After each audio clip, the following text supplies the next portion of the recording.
Hey folks, I'll start with a quick review of the tissues that we can find in this cross section. One of the things that I like to do just kind of as mental gymnastics is whenever I see a cross section through the body, I might take the split second to try to decide what type of section it is. So remember, we have three primary sections: transverse, frontal or coronal, and then sagittal. This just happens to be a sagittal section through the skull. If we start at the front, there are external openings through which air passes. Those are the nares. We sometimes call them nostrils, but N-A-R-E-S, it would be plural. N-A-R-I-S, naris, would be singular. This is the nasal cavity right here. It's lined by mucous membrane that helps to add moisture and heat to incoming air. It also traps some particles.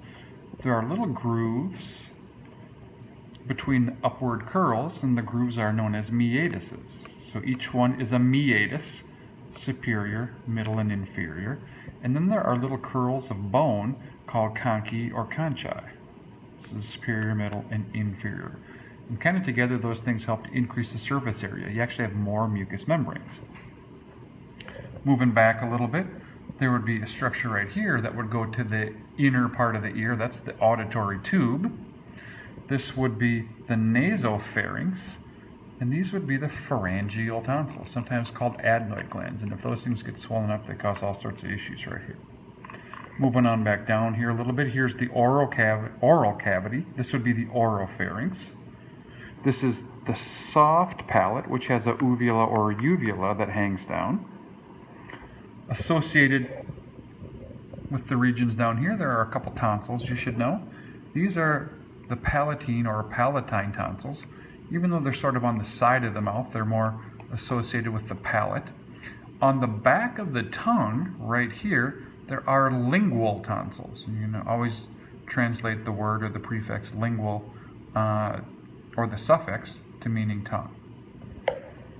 Down here a little bit, there will be the laryngopharynx, or the part of the pharynx that's associated with the larynx, and there are a couple of structures. So this is your larynx proper.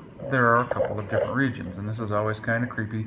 Epiglottis right here is the structure that allows food and beverages to move down into the esophagus and blocks off the hollow glottis that leads to the airways. This would be the epiglottis. If we could remove some tissue, this would be the thyroid cartilage, and in there we'd find vocal cords and vestibular folds, or vestibular folds and vocal cords in that order.